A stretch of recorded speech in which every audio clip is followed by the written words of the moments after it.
আমরা বাংলাদেশে মনে করি জুমার দিন শেষে যে রাতটা ওইটা মনে হয় জুমার রাত, আসলে ওইটা শনিবারের রাত।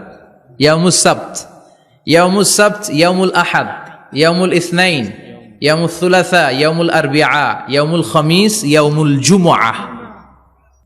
এই হচ্ছে 7 দিনের আরবি নাম। তা আজকে হচ্ছে ইয়াউমুল খামিস। এদিনে বিশ্বনবী রোজা রাখতেন, সোমবার বৃহস্পতিবার রোজা রাখবেন। যারা রোজা রাখবে তাদের জন্য ইন দ্য ডে অফ জাজমেন্টে আল্লাহ স্পেশাল একটা গেট বানাবে জান্নাতে ঢোকার জন্য। ওইটার নাম হচ্ছে রাইয়ান। মান দাখালাহু লাম ইয়াজমা আবাদা। একবার who can enter within this door he will never be thirsty again. একবার যে এই দরজা দিয়ে জান্নাতে ঢুকতে পারবে আজীবনের জন্য তার গলার তৃষ্ণা মিটে যাবে। তো এই রাইয়ান দরজা দিয়ে ঢুকতে হলে আমাদেরকে মাঝে মাঝে সুন্নাত নফল রোজা রাখার অভ্যেস করতে হবে। রাজি আছেন তো? অনেক মুরব্বীরা রাখতে চায়, তো রাখতে চায় কিন্তু নিয়ম জানে না। অনেকে শুধু শুক্রবারে রোজা রাখে, এটা মাকরু। শুধু শুক্রবারে রোজা রাখা মাকরু, শুধু শনিবারে রোজা রাখা মাকরু। সুন্নাহ হচ্ছে সোম আর বৃহস্পতিবার। বিষ্ণুনবী সোমবার রোজা রাখতেন। সুইলা আন ইয়াউমিল ইসনাইন, নবীকে জিজ্ঞেস করা হলো, নবী সোমবারে রোজা রাখেন কেন? বিষ্ণুনবী বলেন, ফিহি উলিদতু, এদিনে আমি জন্মগ্রহণ করেছিলাম, তাই শুকরিয়া স্বরূপ রোজা রাখি। আজকে হচ্ছে ইয়াউমুল খামিস মানে বৃহস্পতিবার, কিন্তু আজকে মাগরিবের পর থেকে সূর্য ডোবার পর থেকে যে রাতটা শুরু হয়েছে, রাতটা কিসের রাত? জুমার রাত।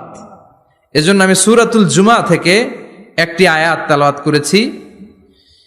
এই আয়াতের আলোকে জুমার দিনের ফজিলত, জুমার দিনের status, importance and significance in our life, in our social life, এ নিয়ে আমরা কিছু কথা বলবো। এবং জুমা কেন্দ্রিক আমাদের মধ্যে কিছু মিস আন্ডারস্ট্যান্ডিং, মিস ইন্টারপ্রিটেশন আছে, মিসকনসেপশন আছে। এগুলো নিয়ে আমরা কিছু কথা আজকে শুনবো আমলের নিয়তে। কিসের নিয়তে? সবাই কি একমত? তাহলে এই প্রতি মুহূর্তকে কিয়ামতের ময়দানে আল্লাহ তাআলা মিজানের পাল্লায় রাখা হলে এটা উহুদ পাহাড়ের সমান ভারী করে দিবে। আর যদি আমলের নিয়ত না থাকে 1 ঘন্টা 1.5 ঘন্টা চলে যাবে, আমল নামায় এটার কোনো ওজনই হবে না। এজন্য যারা আসছেন সবাই শুরুতে নিয়ত খালেস করে নেন যে যতক্ষণ শুনবো আমলের নিয়তে শুনবো। তা আজকে আমরা যে সূরাটা থেকে কথা বলবো, সূরার নাম সূরাতুল জুমআহ। সূরার নাম কথা কয় না, জুমআহ, সূরাতুল জুমআহ। আরবি শব্দ বের করার একটু চেষ্টা করবেন, করতে করতে মুখটা নরম হয়ে আসবে, তখন আরবি শব্দ বেরোবে। ইংরেজি শব্দ, হিন্দি শব্দ বলতে বলতে আরবি বেরোয় না আমাদের। হিন্দি কইতে গেলে সব মুখস্থ। এখন বাংলার চেয়ে আমাদের ছেলেপেলারা হিন্দি বেশি জানে, ঠিক কি না? যে বাংলা ভাষার জন্য আমাদের সালাম সালাম হাজার সালাম, ওই বাংলা ভাষারে ভুলে আমরা এখন হিন্দি ঢুকাইছি। আল্লাহ হেফাজত করো। তো আজকে যে সূরা থেকে কথা শুনবো, সূরার নাম সূরাতুল জুমআহ। সূরার নাম সূরাতুল জুমআহ। বলেন সূরার নাম কি? সবাই বলেন সূরাতুল জুমআহ। আবার বলেন সূরাতুল জুমআহ। এই তো হয়ে গেছে। I consider this program as a class. Class মনে করি। I consider this tafsir as a class. তো উত্তর করতে হবে। টিচার প্রশ্ন করলে কি করতে হয়? উত্তর করলে আমরা কিছু শিখে যেতে পারবো। ইমানের একটা চেতনা লাগবে। ঘুমায় পড়লে হবে না। ঘুমায় থাকে যারা, ওই শ্রোতাদেরকে আমি বক্তব্য শোনাই না। আমি বক্তব্য শোনাই যারা জেগে থাকে, যাদের ইমান জ্বলে ওঠে, ঠিক কি না? যে ইমান প্রয়োজনে জ্বলে ওঠে না, যে ইমান সত্য ন্যায়ের কথা বলে না, যে ইমান প্রয়োজনে জ্বলে ওঠে না, যে ইমান সত্য ন্যায়ের কথা বলে না, যে ইমান বাস্তবে নাই, যে ইমান অন্তরে নাই, মুখে শুধু ফাঁকা বলি, কি করে তারে বলো ইমানে বলি, কি করে তারে বলো ইমানে বলি, কি করে তারে বলো ইমানে বলি, ঠিক কিনা? যে ইমান দিন কায়েমের আন্দোলনের ধার ধারে না, যে ইমান পোশাকধারী কোরআন হাদিস তাও পড়ে না, যে ইমান খাজার নামে মাজার গড়ে ফুলুস কামায়, আছে আছে, এগুলোর সাথে আমাদের কোনো সম্পর্ক না কবরে পড়ে থাকা ব্যক্তির কাছে কিছু চাওয়া যাবে না চাইতে হবে একজনের কাছে, তিনি কে? আল্লাহ যে ইমান দিন কায়েমের আন্দোলনের ধার ধারে না, যে ইমান লেবাসধারী কোরআন হাদিস তাও পড়ে না, যে ইমান খাজার নামে মাজার গড়ে ফুলুস কামায়, যে ইমান শিরকিয়াতের আমল করে ভীত না হয়, যে ইমান বাস্তবে নাই, যে ইমান ময়দানে নাই, মুখে শুধু কথার কলি, কি করে তারে বলো ইমানে বলি, কি করে তারে বলো ইমানে বলি, কি করে তারে বলো ইমানে বলি, ঠিক কিনা? এজন্য মুমিন জ্বলে উঠবে আপন শক্তিতে, আপন শক্তিতে জ্বলে উঠবে ইমানদারেরা ইমানের তেজে। চিল্লায় বলেন ঠিক কিনা? সূরার নাম সবাই বলেন আরো জোরে, সূরাতুল জুমআ। এটা মাদানী সূরা। কি সূরা? মাদানী বিশ্বনবীর লাইফের দুইটা ইনিংস, একটা মাক্কি ইনিংস আর একটা মাদানী ইনিংস। মাক্কি ইনিংস 13 বছর, কয় বছর? মাদানী ইনিংস 10 বছর, কয় বছর? মনে থাকবে? এটা বিশ্বনবীর সেকেন্ড ইনিংসে নাজিল হয়েছে। সুবহানাল্লাহ কইবেন না? মাদানী ইনিংসে নাজিল হয়েছে এই সূরা, মাক্কি ইনিংসে নয়। বিশ্বনবীর মাক্কি জীবন আর মাদানী জীবনের কিছু পার্থক্য আছে। মাক্কি জীবনে বিশ্বনবী খুব নীরব ছিলেন, চুপিসারে তাওহীদের কথা বলতেন। মাক্কি জীবনে বিশ্বনবী সবচেয়ে বেশি ফোকাস দিয়েছেন তাওহীদের প্রতি। কিসের প্রতি? তাওহীদেরই মুর্শিদ আমার মুহাম্মাদের নাম বলো, মুহাম্মাদের নাম, আল্লাহর নাম জপলে বুঝতে পারি, আল্লাহরই কালাম বলো মুহাম্মাদের নাম। ওই নামেরই রশি ধরে যাই আল্লাহর পথে, ওই নামেরই ভেলায় চড়ে ভাসি নূরের স্রোতে, ওই নামের বাতি জেলে দেখি আরশের মুকাম বলো মুহাম্মাদের নাম। তাওহীদেরই মুর্শিদ আমার মুহাম্মাদের নাম বলো মুহাম্মাদের নাম। পড়েন আল্লাহু আকবার। মাক্কি ইনিংসের কর্মসূচি ছিল তাওহীদ, ছিল রিসালাত, ছিল আখিরাত, এগুলোর কথা বিশ্বনবী বুঝিয়েছেন। আর মাদানী ইনিংসে বিশ্বনবী সশস্ত্র সংগ্রাম করেছেন। ইসলাম শান্তিপূর্ণ ঠিক আছে, কিন্তু ইসলামের পিঠ যখন দেয়ালে লেগে যায় তখন ইসলামেরও সামনে বাড়ানোর দরকার আছে না নাই? যে ইমান প্রয়োজনে জ্বলে ওঠে না, জ্বলে উঠেছিলেন বিশ্বনবী আপন শক্তিতে, ঠিক কি না? তো এটা মাদানী ইনিংসের সূরা, এটা মাক্কি জীবনের সূরা নয়। আমরা এই সূরার আলোকে আজকে শোনার চেষ্টা করব যে জুমার দিনের, জুমার সালাতের এত গুরুত্ব কেন। বিশ্বনবী জুমার দিনকে বলেছেন ঈদের দিন। কিসের দিন? কথা বলেন। আমাদের দুইটা ঈদ আছে না? ঈদুল ফিতর, ঈদুল আজহা। এর পাশাপাশি জুমার দিনকেও বিশ্বনবী সাল্লাল্লাহু আলাইহি ওয়াসাল্লাম বলেছেন হাদা ইয়াউমুল ঈদ, হাদা ইয়াউমুন জাআলাহুল্লাহু লাকুম ঈদান। তাবারানির হাদিস। বিশ্বনবী বলেছেন এটা এমন দিন যে দিনটাকে আল্লাহ তাআলা তোমাদের জন্য ঈদের দিন হিসেবে ঘোষণা দিয়েছেন। পড়েন আলহামদুলিল্লাহ। আল্লাহ তাআলার একটা বৈশিষ্ট্য হচ্ছে সুন্নাতুল্লাহি ফিত তাফদিল। এক এক জিনিসের উপর আল্লাহ এক এক জিনিসকে বৈশিষ্ট্যমণ্ডিত করেন, মর্যাদা দান করেন। ফাদ্দালা জামানান আলা জামান কামা ফাদ্দালা মাকানান আলা মাকান, ইনসানান আলা ইনসান। আল্লাহ ব্যক্তির উপর ব্যক্তিকে প্রাধান্য দেন, আল্লাহ সময়ের উপর সময়কে প্রাধান্য দেন, আল্লাহ স্থানের উপর স্থানকে প্রাধান্য দেন। এটা আল্লাহর সুন্নাত। এটা আল্লাহর কি? সুন্নাতুল্লাহি ফিত তাফদিল।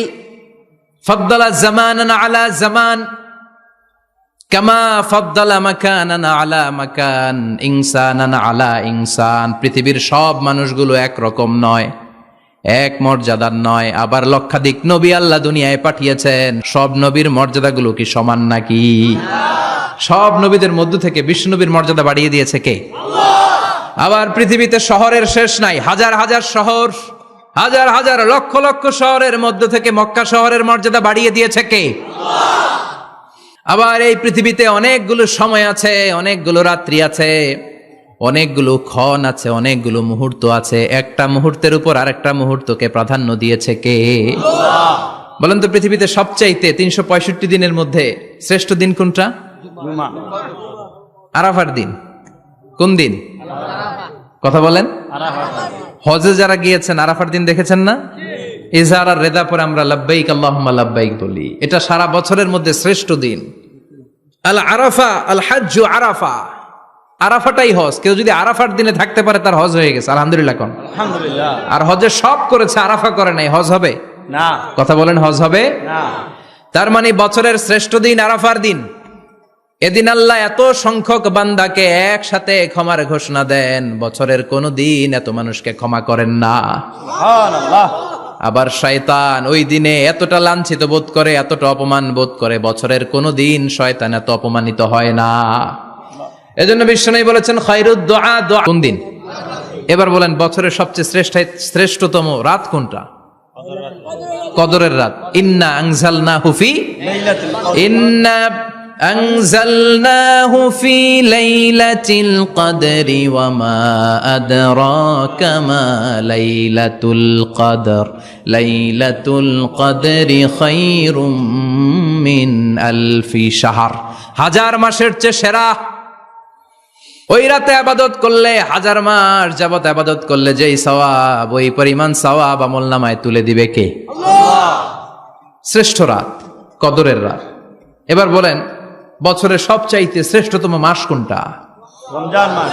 শাহরু রমাদান আল্লাযী উনজিলা ফীহিল কুরআন। যে মাসে কোরআন নাজিল হয়েছে, এই মাসের চেয়ে শ্রেষ্ঠ কোনো মাস থাকতে পারে? চিল্লায় বলেন থাকতে পারে? তার মানে বছরের শ্রেষ্ঠ দিন আরাফার দিন, বছরের শ্রেষ্ঠ রাত কদরের রাত, বছরের শ্রেষ্ঠতম মাস রমজান মাস। এবার বলেন সপ্তাহের মধ্যে শ্রেষ্ঠতম দিন কোনটা? বিশ্বনবী বললেন সাইয়্যিদুল আইয়াম, leader of the all days in the week. সপ্তাহের যতগুলো দিন আছে 7টা দিনের সর্দার হচ্ছে ইয়াউমুল জুমা, জুমার দিন। চিল্লায় পড়েন আল্লাহু আকবার। তার মানে বছরের শ্রেষ্ঠ দিন আরাফার দিন, বছরের শ্রেষ্ঠ রাত কদরের রাত, শ্রেষ্ঠ মাস রমজান মাস, আর 7 দিনের মধ্যে শ্রেষ্ঠতম দিন হচ্ছে জুমার দিন। কোন দিন? জুমার দিন। এই সূরাতুল জুমা নিয়ে আমরা কথা শুনবো ইনশাআল্লাহ। বলেন ইনশাআল্লাহ। এটা সাধারণ দিন নয়। ফিহি খালাকাল্লাহু আদম। কালকের এই দিনটায়, এই জুমার দিনে আল্লাহ তাআলা সাইয়েদনা আদম আলাইহিস সালামকে তৈরি করেছে। সুবহানাল্লাহ। বিশ্বনবী বলেন লাম্মা খালাকাল্লাহু আদম ওয়া কানা তুলুহু 60 যিরাআন। আল্লাহ তাআলা যখন আদম আলাইহিস সালামকে তৈরি করলেন 60 হাত লম্বা করে তৈরি করলেন। সুবহানাল্লাহ। আর আমরাও যারা জান্নাতে ঢুকবো আমাদের আকৃতি থাকবে 60 হাত লম্বা। মজা করে সুবহানাল্লাহ পড়তে পারলেন না? আল্লাহ সাইয়েদনা আদমকে তৈরি করলেন এই জুমার দিনে। আবার সাইয়েদনা আদম আলাইহিস সালামকে পৃথিবীর বুকে তিনি পাঠিয়ে দিয়েছিলেন এই জুমার দিনে। সুবহানাল্লাহ।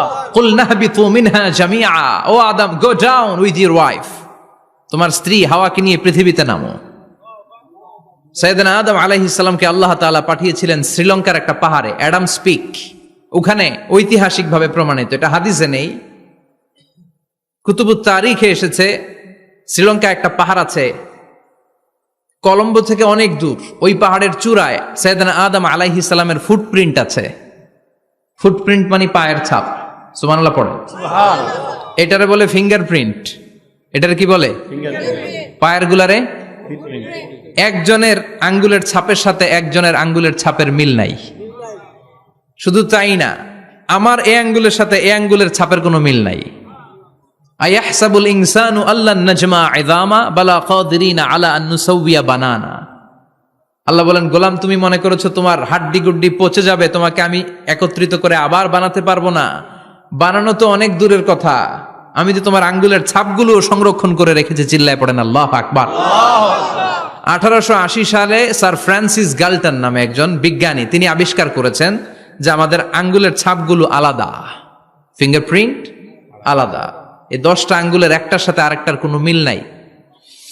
এই পৃথিবীতে যদি 600 কোটি মানুষ হয় তাহলে 6000 কোটি আঙ্গুল, একটা আঙ্গুলের সাথে আরেকটা আঙ্গুলের ছাপের মিল আছে? যারা সিগনেচার দিতে পারে না এরা কি দেয়? টিপসই দেয়। সুবহানাল্লাহ কোন। সুবহানাল্লাহ। কি ম্যাজিক আল্লাহ আঙ্গুলে রেখে দিয়েছে, একটা আঙ্গুলের ছাপের সাথে আরেকটা আঙ্গুলের ছাপের মিল নাই। এখন এই বায়োমেট্রিক অথেন্টিকেশনের জন্য অনেক জায়গায় দিতে হয়। ইমিগ্রেশন পাস করবেন, গিভ ইউর ফিঙ্গারপ্রিন্ট। ভিসা করবেন, Schengen visa, European visa, provide your fingerprint first. Canadian এম্বাসিতে গিয়েছিলাম, সব আঙ্গুলের আলাদা আলাদা ফিঙ্গারপ্রিন্ট রেখেছে।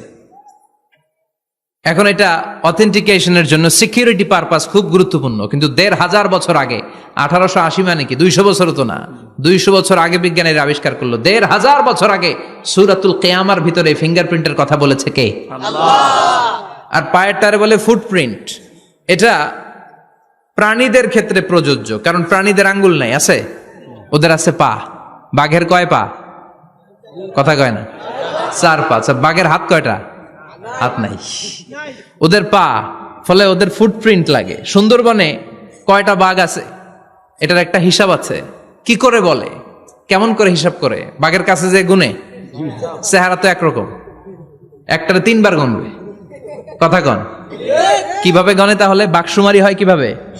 ফুটপ্রিন্ট, পায়ের ছাপ। একটা বাঘের পায়ের ছাপের সাথে আরেকটা বাঘের পায়ের ছাপের কোনো মিল নাই।